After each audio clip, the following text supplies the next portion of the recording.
Welcome to Andy's Garage. I'm Andy Phillips. Today I'm going to show you how to properly use a tire tread depth gauge right here. And these little things are important. They're very inexpensive. We'll get into it in this video, but they're very important because you want to check the treads on your tires because sometimes they may appear to be fine, but if the actual tread depth is too low, it could be a problem. So that's what I'm going to show you in this video is how to use this properly to see if your tires need to be replaced or not. Let's go ahead and get started. I'm going to head over to a couple of the vehicles here so we can see different kinds of treads and how we can measure it properly. But let's start here on this one here, and I'll show you up close exactly what we're going to be doing. So to start with, you want to know what you're looking at here on the gauge. So what you have the white section, you have your green section, the yellow, and the red. You want to be in this green section, and that usually will let you know that your tires are in really good shape. You can get into the yellow, but that's kind of a warning sign right there. If you're in the yellow zone, you want to keep an eye on it. If you get into the red, then you definitely want to get those tires changed out because it's important. Because when you're looking at the treads of the tires, not only is that just rubber that kind of keeps you from getting, the tire bald and going down to the threads and all that, but the tread depth is also very important because that also provides a safe channel for water to go through. And if that gets too low, then you can run the risk of hydroplaning and things like that. If you want to see a video I did more in depth as far as understanding your tires, and I go into more than just checking the tread, you can check that out via the link above. I'll also have a link down in the description. But for this video, we're just showing how to use this gauge here. So the way that the gauge is set up, and you can see right there, one side is in millimeters, the other side is in 30 seconds of an inch. So pretty much you have 30 seconds, it goes all the way down to 0. So the way that you use this is you have this black base, and that pretty much sets on top of the tread itself, and then you have this little needle point that comes down when you push the gauge down itself. That goes into the depth between the actual treads as shown here.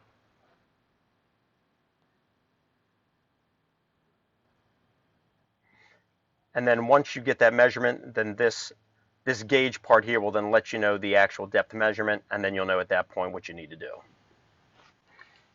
Now, if you're wondering where can you buy one of these are very inexpensive. You can pick these up anywhere. This particular one here I got at Walmart, just a few dollars. I'll put the actual price along the bottom, but you can pick these up at automotive stores, pretty much any kind of hardware stores, things like that. They're very easy to come by, very inexpensive, and just a valuable tool to have, as we mentioned already, as far as keeping your tires safe and keeping yourself safe, free from accidents, blowouts, things like that. So I'm going to go ahead and get some measurements, and then we'll go to a couple other tires and just kind of show you some examples. So let me zoom in here, and I'll show you as we actually measure this one here. So I'm going to be looking at the 30 seconds of an inch as we have it there. So what we're going to do is we're going to lay this base flat on the actual high point of the tread. We're going to come in between right here. Or actually, let me come closer, that way you can see it better. Turn it so that way you can see the 32nd of an inch.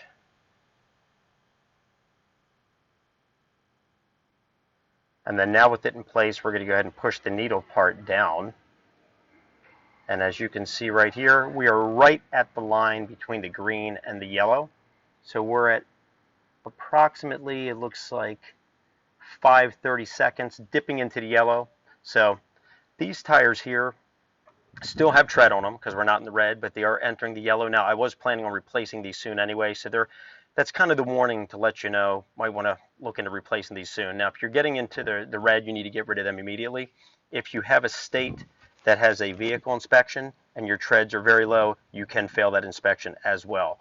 So let's head over to another tire, and I'll show you another reading.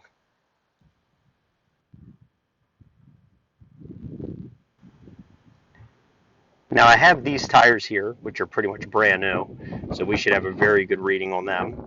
So let's go ahead and check. Here, and I apologize, I can't get the camera up there because of the wheel well, but if we push down, you're looking at, let's see, about 7.5, 30 seconds, which is very, very good on this one, but as mentioned, these are new tires. Here's a good tire to check right here. You have good visibility on this one here. The treads look good. So what we'll do is on this one, we'll just position it right here in between the treads laying it flat. I'll turn it on 30 seconds and then we'll go ahead and put it down. So we're at about almost 30 seconds on this one. So this one's good as well, but you can visibly see that that's good, but it's still, just to check it as well is not a bad idea, because sometimes you may see treads, but the depth is not correct. Okay, well that pretty much wraps up this video on how to use this tire tread depth gauge. Just wanted to do a quick video for those of you out there that are wondering how that works and curious what that is. And just as I mentioned already, just an important, inexpensive tool to have in your arsenal to keep things safe. So I hope this video was informative for you. I hope it helped you out, answered any questions you may have. Please send me any questions, comments. As always, I appreciate all the support, so please like the video, subscribe to this channel. I'll see you next time.